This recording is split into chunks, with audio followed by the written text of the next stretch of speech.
যেই নৌকার মাঝি এরা সাজুক না কেন, নৌকা সহ ডুবিয়ে দিতে হবে।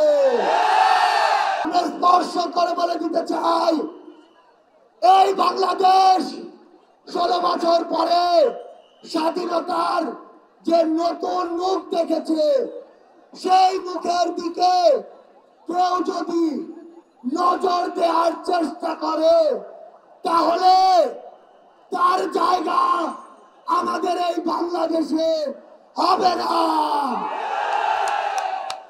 আমরা একটি কথা আপনাদের স্পষ্ট করে বলে দেই, ওই যে শয়তানরা, ওই যে কুচক্রীরা, তাদের যারা দোষর, তারা কিন্তু একদিনের অভ্যুত্থানে এই দেশ ছেড়ে চলে যায়নি। সালমান এফ রহমানের মতো ভণ্ড সেজে লুকিয়ে আছে আমাদের আশেপাশে। এদেরকে প্রতিহত করতে হবে।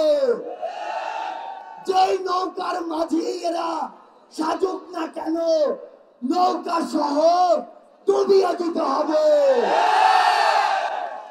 আপনাদেরকে স্পষ্ট করে বলি, আমরা আমাদের একটি ধাপ মাত্র পার হয়েছি। যতদিন পর্যন্ত জনতার দ্বারা নির্বাচিত জনগণের সরকারের হাতে ক্ষমতা না যায়, ততদিন পর্যন্ত রাজপথে 10 মিনিটের ঘোষণায় নামার জন্য প্রস্তুত থাকতে হবে।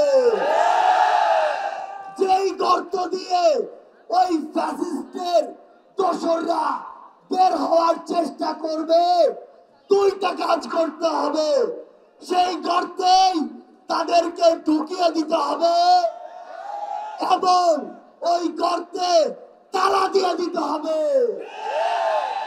আমরা স্পষ্ট করে বলি, বৈষম্য বিরোধী ছাত্র আন্দোলন বাংলাদেশের কোন নির্দিষ্ট মতের বা দলের আন্দোলন ছিল না।